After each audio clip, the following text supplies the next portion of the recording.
প্রিয় শিক্ষার্থী বন্ধুরা, হিন্দু ধর্ম শিক্ষার আরও একটি ক্লাসে তোমাদের সবাইকে জানাচ্ছি স্বাগতম। আজকে আমরা আলোচনা করব আমাদের দ্বিতীয় অধ্যায়ের পর্ব 3 নিয়ে। এই পর্বে আমাদের আলোচনার টপিক থাকছে আমাদের হিন্দু ধর্মের কিভাবে উৎপত্তি হয়েছে, অর্থাৎ হিন্দু ধর্মের বিকাশ এবং বিভিন্ন যুগ থেকে আমাদের যে বহু নির্বাচনী প্রশ্নগুলো তোর পরীক্ষায় চলে আসতে পারে সেগুলো নিয়ে আজকে আমরা আলোচনা করব। তো আজকের পর্বে আমরা প্রথমেই যে প্রশ্নটা দেখতে পাচ্ছি সেটা হলো সনাতন তথা হিন্দু ধর্মের মূল ভিত্তি কী? সনাতন তথা হিন্দু ধর্মের মূল ভিত্তি কী? অর্থাৎ আমরা এই যে হিন্দু ধর্ম পালন করছি, এখানে আমাদের মূল ভিত্তিটা কী? আমাদের সনাতন ধর্মের মূল ভিত্তি, অর্থাৎ যেটার উপরে আমাদের হিন্দু ধর্মটা গঠিত হয় বা আমরা পালন করি, অর্থাৎ মূল যে বিষয়টা, সেই বিষয়টা হচ্ছে জাগতিক কল্যাণ এবং পারমার্থিক মঙ্গল। পারমার্থিক মঙ্গল বলতে বোঝানো হয়েছে এই পৃথিবীতে যত জীবজন্তু আছে, যা মানুষ আছে, প্রত্যেকের মঙ্গল করা, অর্থাৎ পুরো জগতের কল্যাণ করার চিন্তা করা বা মঙ্গল করার চিন্তা করা, এটা হচ্ছে আমাদের মূল ভিত্তি। এরপর দেখো 41 নং প্রশ্নে বলা হচ্ছে সনাতন ধর্মকে নবীন ধর্ম বলা হয়েছে কেন? নবীন শব্দের অর্থ হলো নতুন, তাহলে সনাতনকে নবীন বলা হয় কেন? আমরা তো জানি সনাতন ধর্ম বা হিন্দু ধর্মকে সনাতন ধর্ম বলা হয়, কারণ হচ্ছে এটা সর্বপ্রাচীন একটা ধর্ম, একদম প্রাচীন কাল থেকে এটা চলে এসেছে বা প্রাচীন কালেই মূলত এই হিন্দু ধর্মের উৎপত্তি, তাই এটাকে সনাতন ধর্ম বলা হয়। কিন্তু এখন বর্তমানে এটাকে নবীন বলা হচ্ছে কেন? কারণ যুগের সাথে খাপ খাইয়ে চলছে বলে, যুগের সাথে খাপ খাইয়ে চলছে বলে, যুগের সাথে, যুগের বিভিন্ন পরিবর্তনের সাথে আমাদের ধর্মটাও কি খাপ খাইয়ে চলছে, অর্থাৎ আমাদের ধর্মের যে রীতিনীতিগুলো আছে সব কিছুই আমাদের যুগের সাথে পরিবর্তিত হচ্ছে না, তবে যুগের সাথে খাপ খাইয়ে চলার চেষ্টা করছে, তাই এটাকে আমরা নবীন বলতে পারি। এরপর চলে যাই পরবর্তী প্রশ্নে, 42 নং প্রশ্ন। এরপর চলে যাচ্ছি 42 নং প্রশ্ন। দেখো এখানে বলছে কিসের মাধ্যমে বৈদিক ঋষিরা দেবদেবীর সান্নিধ্য লাভ করতেন? দেখো বৈদিক যুগের কথা বলা হয়েছে। বৈদিক যুগে সাধারণত যত ধর্মকর্ম যা কিছু করা হতো সব কিছুই যজ্ঞের মাধ্যমে করা হতো, তাই বৈদিক যুগের কথা যদি বলা হয় বা বৈদিক যুগে মুনি ঋষিরা কিভাবে পূজা অর্চনা করতো, কিভাবে প্রার্থনা করতো, সবগুলোর অ্যান্সারই হবে যজ্ঞের মাধ্যমে। এরপর দেখো 43 নং প্রশ্নে ঠিক সেই প্রশ্নটাই কিন্তু চলে এসেছে। বৈদিক পূজা পদ্ধতি কি ভিত্তিক ছিল? বৈদিক পূজা পদ্ধতি সম্পূর্ণটাই ছিল যজ্ঞ অথবা হোম ভিত্তিক। হোমকেও কিন্তু আমরা সাধারণত যজ্ঞই বলে থাকি, তাহলে বৈদিক পূজা পদ্ধতি হোম ভিত্তিক বা যজ্ঞ ভিত্তিক ছিল। এরপর চলে যাই 44 নং প্রশ্নে। 44 নং প্রশ্নে বলা হচ্ছে পুরাকালে মুনি ঋষিগণের শরীর সুস্থ রাখার মাধ্যম কি ছিল? পুরাকালে মুনি ঋষিগণের শরীর সুস্থ রাখার মাধ্যম কি ছিল? দেখো পুরাকালে মানে পুরাতন কালে বা প্রাচীন কালে মুনি ঋষিরা যখন যোগ সাধনা করতেন, এই যোগ সাধনার মাধ্যমেই তাদের শরীর সুস্থ রাখতে পারতেন, তারা সবসময় যোগ সাধনার সাথে নিজেদেরকে যুক্ত রাখত। 45 নং প্রশ্ন, কোন যুগে হিন্দু ধর্মে ভক্তির প্রাধান্য লক্ষ্য করা যায়?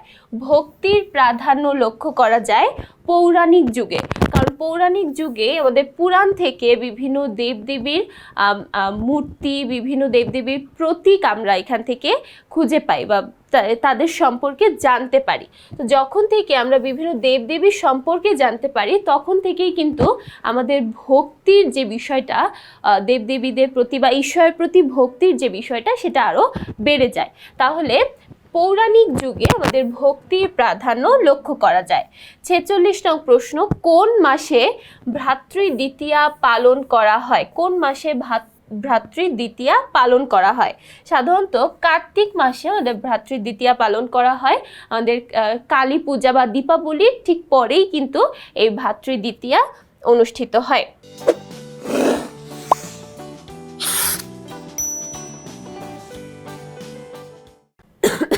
এরপর 47 নং প্রশ্ন, ঈশ্বর হলেন অনন্তরূপী, সকল স্থানে অবস্থান করেন এবং মহাবিশ্বের স্রষ্টা। দেখো ঈশ্বর বলতে কিন্তু আমরা প্রত্যেকটাকেই বুঝে থাকি, অনন্তরূপীও বলতে পারি, আবার যার অবস্থান সকল স্থানে আছে। আমরা জানি ঈশ্বর প্রত্যেকটা জায়গায় প্রত্যেকটা স্থানেই কিন্তু অবস্থান করে, তাহলে এটাও আমরা বলতে পারি। আবার দেখো মহাবিশ্বের স্রষ্টা, অর্থাৎ এই পুরো বিশ্বের পুরো সৃষ্টির প্রত্যেকটার স্রষ্টা হচ্ছেন ঈশ্বর, তাহলে আমরা বলতে পারি ঈশ্বর হলেন অনন্তরূপী, সকল স্থানে অবস্থান করেন এবং মহাবিশ্বের স্রষ্টা। তারপর চলে যাই 48 নং প্রশ্ন, বৈদিক ধর্মগ্রন্থের কয়টি ভাগ রয়েছে? দেখো বৈদিক ধর্মগ্রন্থের কয়টি ভাগ রয়েছে? বৈদিক ধর্মগ্রন্থের 4টি ভাগ রয়েছে। আমরা জানি আমাদের ধর্মের যে বিশেষ লক্ষণ সেটা 4টা, এবং সেটাকেই কিন্তু বৈদিক ধর্মগ্রন্থের 4টা ভাগের কথা বলা হয়েছে। 49 নং প্রশ্ন, আদি বলতে কি বোঝায়? আদি বলতে সাধারণত প্রাচীন বা পুরাতন কথাটাকে বোঝায়, প্রাচীন অথবা পুরাতন। তাহলে দেখো এই আদি শব্দের অর্থটা কি, বা আদি বলতে আমরা কি বুঝে থাকি সেটা দেখো। আদি বলতে আমরা সাধারণত জীব জগতের উৎপত্তি, অর্থাৎ যখন থেকে এই পৃথিবী বা এই বিশ্ব জগতের প্রত্যেকটা সৃষ্টির উৎপত্তি হয়েছে সেই সময়টাকে আমরা মূলত আদি বলে থাকি। 50 নং প্রশ্ন, নৃযজ্ঞ বলতে কি বোঝায়? নৃযজ্ঞ বলতে আমরা সাধারণত অতিথি সেবাকে বোঝাই। নৃযজ্ঞ, নৃ শব্দের অর্থ হচ্ছে মানুষ, তাহলে দেখো অতিথি সেবা বলতেও কিন্তু আমরা মানুষের সেবা করা বা মানুষের লালন পালন করাকে বুঝে থাকি।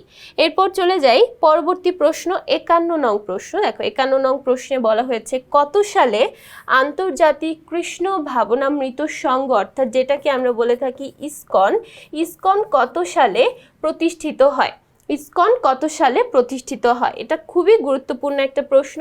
ইসকন প্রতিষ্ঠিত হয় 1966 সালে। 52 নং প্রশ্ন, লোকনাথ ব্রহ্মচারীর আদর্শের মূল মন্ত্র হলো? লোকনাথ ব্রহ্মচারীর আদর্শের মূল মন্ত্র হলো, দেখো তার আদর্শের মূল মন্ত্র টোটাল 5টা।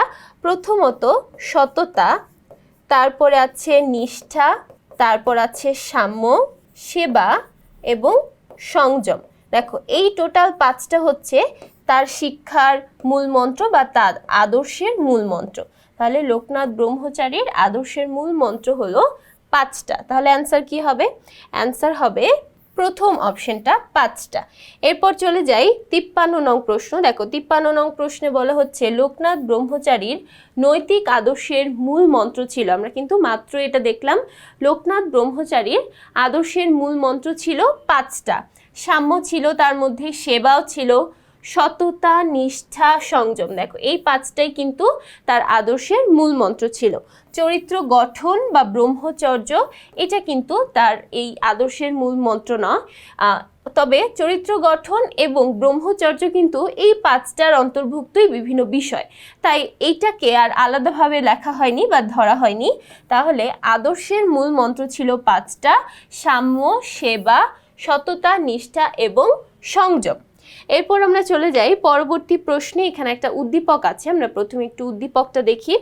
শেরেবাংলা কৃষি বিশ্ববিদ্যালয়ের কিছু ছাত্রছাত্রী লেখাপড়ার পাশাপাশি নিজস্ব অর্থায়নে একটি সংগঠন গড়ে তোলে। এই সংগঠনটি তাদের চরিত্র গঠন ছাড়াও সামাজিক কল্যাণে সমাজ সংস্কারমূলক নানা কাজ পরিচালনা করে। 54 নং প্রশ্ন, অনুচ্ছেদের সংগঠনটির সাথে নিচের কোন সংগঠনটির মিল রয়েছে? দেখো আমরা আমাদের পাঠ্য বইয়ের মধ্যে পড়েছি অযাচক আশ্রম নামে একটা সংঘ আছে, এবং সেই সংঘের মূল কাজই হচ্ছে সামাজিক কল্যাণ করা এবং সমাজকে সংস্কারমূলক বিভিন্ন কাজের সাথে পরিচালনা করা। তাহলে এখানে অ্যান্সার হবে অযাচক আশ্রম। এরপর চলে যাই 55 নং প্রশ্ন, উক্ত সংগঠনটির মূল উদ্দেশ্য কি? আমরা একটু আগে অযাচক আশ্রম সম্পর্কে পড়ছিলাম, তাহলে এখানে বলা হয়েছে অযাচক আশ্রমের মূল উদ্দেশ্য কি?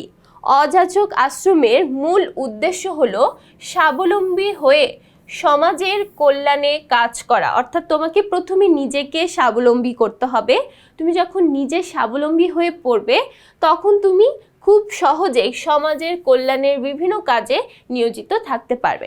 তাহলে এই অযাচক আশ্রমের মূল উদ্দেশ্য হলো প্রত্যেকটা ব্যক্তিকে স্বাবলম্বী করে তোলা এবং সমাজের কল্যাণের জন্য কাজ করা। তাহলে এই ছিল আমাদের পর্ব 3-এর আলোচনা। আশা করছি এই পর্বের প্রত্যেকটা প্রশ্নই সবাই খুব ভালোভাবে বুঝতে পেরেছো। পরবর্তী পর্বগুলো দেখার জন্য সবাইকে আমন্ত্রণ জানাচ্ছি। সবাইকে ধন্যবাদ।